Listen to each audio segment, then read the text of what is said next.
Olá, eu sou a Deise Olá, eu sou a Marina. e nós somos do Tecendo Essência. Nossa missão aqui no Tecendo Essência é auxiliar as mulheres no despertar da essência feminina. Hoje estamos aqui para te ajudar, te auxiliar nesse despertar da essência feminina, trazendo o sincretismo entre as deusas e as orixás. Esta não é a primeira live, esta é a live em que nós vamos falar de Perséfone e Deméter e fazer o sincretismo delas com duas orixás. E para quem não viu ainda, veja as outras lives. A primeira, nós até falamos o porquê nós fazemos esse sincretismo, explicamos um pouquinho sobre a cultura dos orixás, né? Para a gente ter uma visão do todo. E foi falando, já falamos sobre Ártemis, sobre Atena, sobre Hestia, e hoje nós vamos falar de Deméter e Perséfone. Então, as orixás que hoje nós vamos trazer, uma não é tão conhecida e outra é muito conhecida. No Brasil, ela é extremamente conhecida, né? Então, já começando ali a desvendar esse mistério, para Perséfone, nós vamos falar da Nanã. Tá? Nós fazemos o sincretismo com Nanã. E para Deméter, o sincretismo é Iemanjá. Claro, né? Eu acho que dá pra gente começar falando um pouquinho de Iemanjá e Deméter, porque assim, dentro do nosso estudo, foi uma que bateu assim, quase que perfeitamente. Eu acho assim, quando a gente começou a estudar Iemanjá e a gente tem um estudo profundo de Deméter, elas se conversam tão bem, mas elas se conversam tão bem que praticamente uma falou com a outra ali. Ou seja, esse é o sincretismo que bateu mais próximo. Então, Próximo. se você sente que você tem Deméter muito forte, provavelmente você tem Iemanjá aí muito forte também. Sim. E vice-versa, se você tem sente Iemanjá como sendo influente na sua personalidade, né? As pessoas conhecem também a personalidade das filhas de Iemanjá ou dos filhos, né? Então é possível que muitas pessoas se reconheçam como filhas de Iemanjá, provavelmente tem bastante de Deméter também. Sim, às vezes você pode até não ser filha de Iemanjá, mas às vezes tem uma afinidade tão grande com aquela energia que traz as características também dentro da sua personalidade, tá? Então vamos entender um pouquinho essa relação Deméter e Iemanjá. Eu acho que é só o único ponto que difere, né? Que eu falo assim, aqui difere um pouco, é que Iemanjá, ela fala muito, ela trata muito do filho já adulto, né? A estrutura de Iemanjá como mãe, ela não é tanto a mãe do bebê, ela é a mãe que orienta, é a mãe que cuida dele já na fase mais adulta. A mãe do bebê é outro orixá, né? Que é aquela que tem no ventre, que vai nascer. Então, eu acho que é o único detalhe aqui que nós vamos falar que a Deméter a gente traz como a mãe desde ali no momento do ventre, né? Desde a gestação. Desde a gestação. Geralmente mulheres Deméteres até gostam de estar grávidas, né? A Iemanjá, ela já é mãe então desse adulto. Mas a característica, nós não vamos nos ater, deixa eu só fazer um parênteses aqui antes de continuar, tanto além da estrutura, tanto de Nanã quanto de Iemanjá, porque nós temos dois vídeos aqui, duas lives que foram feitas, falando sobre Nanã e falando sobre Iemanjá. Uma que foi no dia de Iemanjá, dia 2 de fevereiro, nós fizemos um especial Iemanjá, então é só procurar para quem quiser, tá no canal aqui do Tecendo Essência, a live, tá?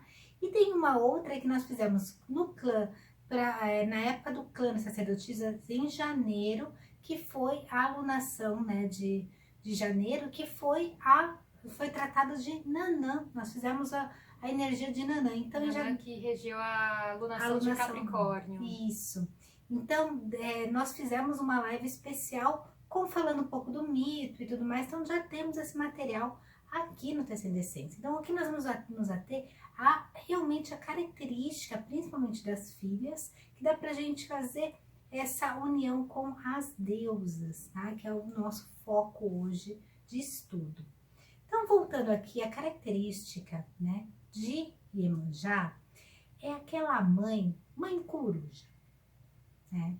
Iemanjá é aquela que orienta, adora criança, adora estar com filhos, quer cuidar dos filhos dos outros, ela quer cuidar. A grande força de Iemanjá é cuidar, ela está sempre cuidando de alguém, né?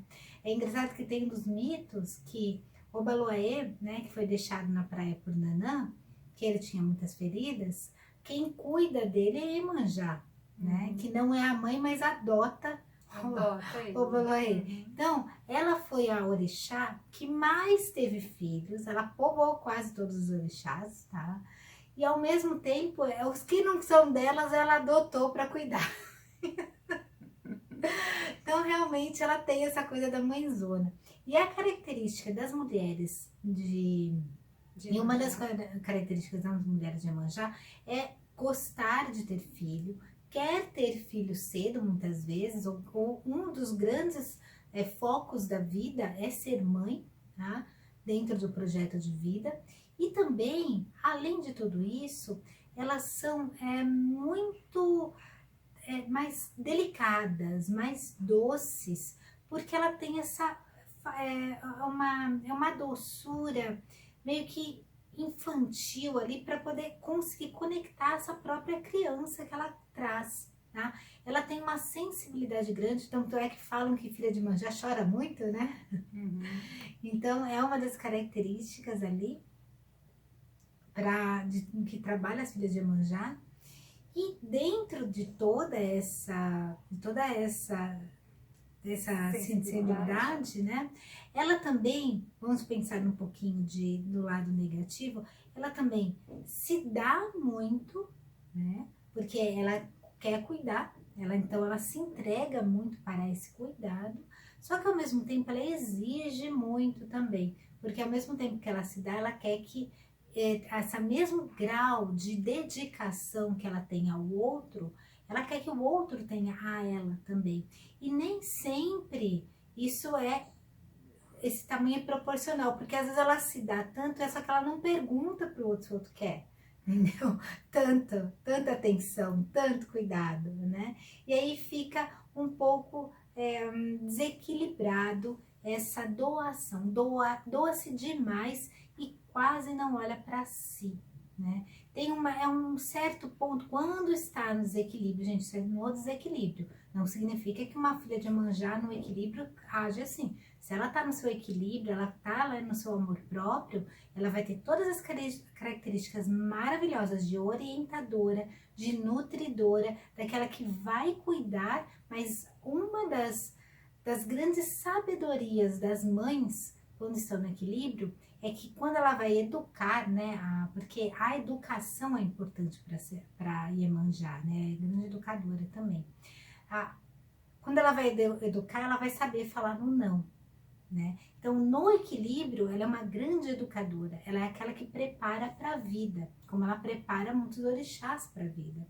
Mas no desequilíbrio, ela tem uma carência que ela quer ser suprida e ela quer muito que os filhos supram essa carência, que essa doação, né, demais.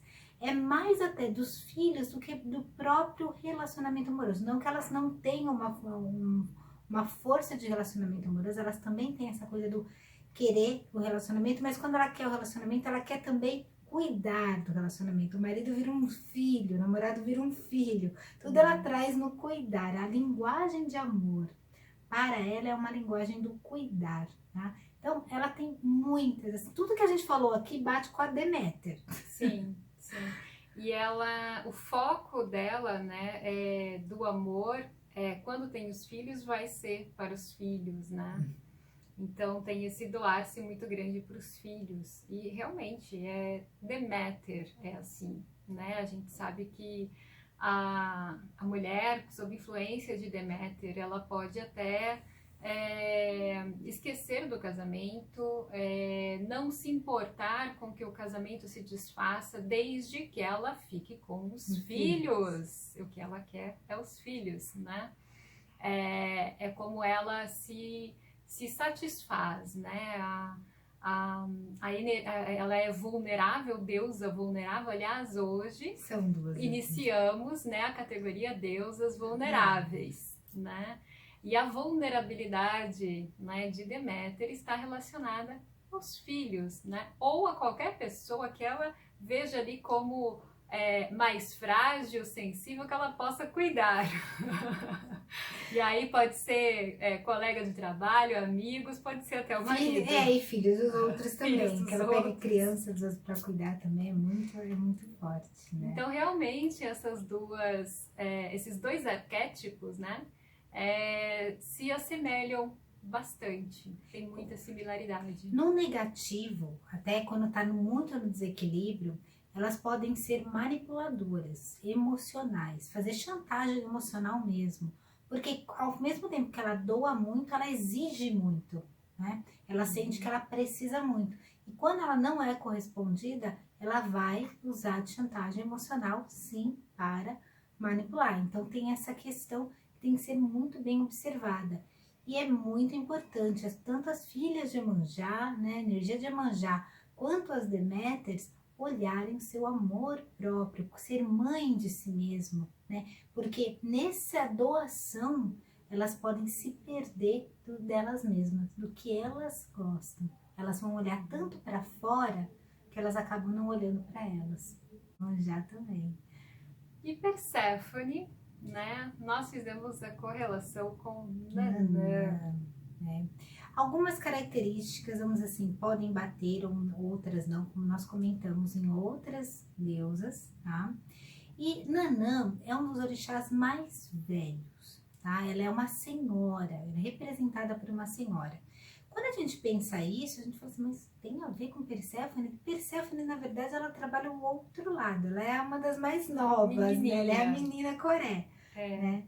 Mas quando a gente faz essa correlação, a gente está falando da Perséfone já transformada e não a Coré. A gente está falando da Perséfone senhora do submundo, quando ela já está, né, casada com Hades, já está lá conhecedora da magia.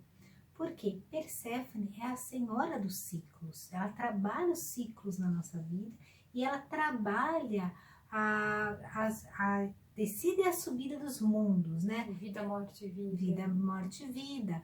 Ela traz o olhar para todos os mundos, né? A gente põe carinhosamente como uma bruxinha das 7 deusas. Ela tem essa coisa da magia muito forte com ela, né? Da transformação. E Nanã, ela é a senhora da lama, do lodo e também das cavernas. Ela é a senhora, é a mais antiga. Ela é a senhora da sabedoria da humanidade e ela também é a senhora da magia. Ela transforma tudo. Até pela sua sabedoria, ela é aquela mais respeitada pelos orixás, né? E ela tem o poder de vida, morte e vida, como a própria Perséfone. Ela conhece o barro, o lodo. Quando a gente entende o barro, a gente tem a gente já lembra das lendas e que nós somos feitos do barro, né? Quantas histórias falando que o homem é feito do barro.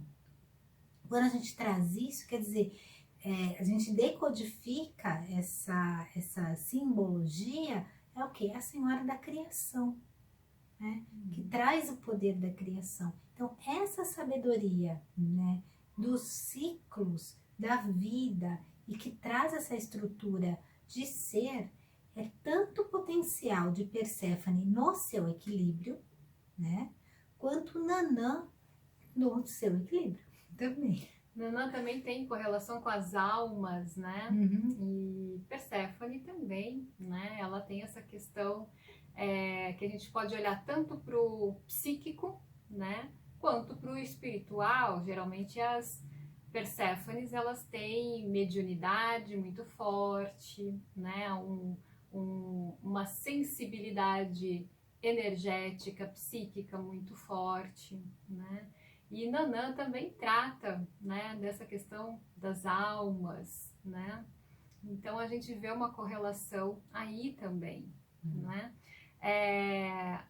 Nanã é uma orixá mais introvertida, Perséfone normalmente é mais introvertida e quieta, né? Justamente por causa dessa grande sensibilidade. As mulheres que têm Perséfone forte geralmente têm essa introspecção, né? Que na verdade é uma introspecção mais relacionada ao mundo aqui externo, porque ela na verdade está ligada nos dois mundos, né? Então você pensa assim, nossa, ela tá tão quietinha hoje, mas de repente ela tá lá num outro mundo com muita coisa acontecendo, né? Então a gente vê também essa correlação dessa introspecção, né? Ser algo que nos trouxe como fazer essa correlação, né? Sim. E essa estrutura, é claro que Nanã, ela tem algumas características também de detalhe, quando a gente pensa nos filhos de Nanã, que ela é um pouco mais, um pouquinho mais sisuda, vamos dizer assim, né? Um pouquinho mais, com aquela coisa de um pouquinho mais velha. As mulheres filhas de Nanã, né? Elas parecem ser um pouco mais velhas, não só na aparência física, mas sim na energia, sabe? Aquela energia da mulher mais velha, mesmo sendo nova. Nesse sentido, a gente não traz tanto a energia de Perséfone. A gente até pode buscar um pouco essa sabedoria correlacionando um pouco com a Atena, se a gente for pensar, porque ela tem essa maturidade de sabedoria que a própria Atena tem, um pouco de dureza nesse sentido.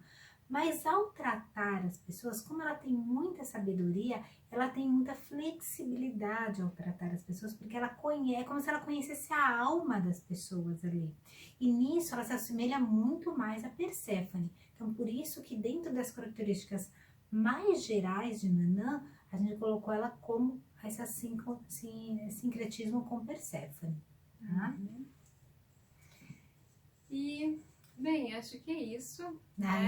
Hoje falamos de Deméter e Perséfone, trazendo as associações com as orixás Iemanjá e Nanã, né? Conhecido também como Nanã Buruquê, não falamos aqui o nome completo. O nome completo. E amanhã vamos falar de Hera, então fica o convite. Assistam as lives anteriores para saber, né, sobre Ártemis e Atena e também sobre Éstio, né, e nos acompanhem nesta quinta-feira para falar de Hera. E deixa a sua mensagem também. Será que você está gostando dessa associação? Para quem conhece os orixás, tem mais que faz parte da cultura, né, ou da religião, tanto do candomblé quanto da umbanda, que conhece mais a fundo, o que vocês acharam desse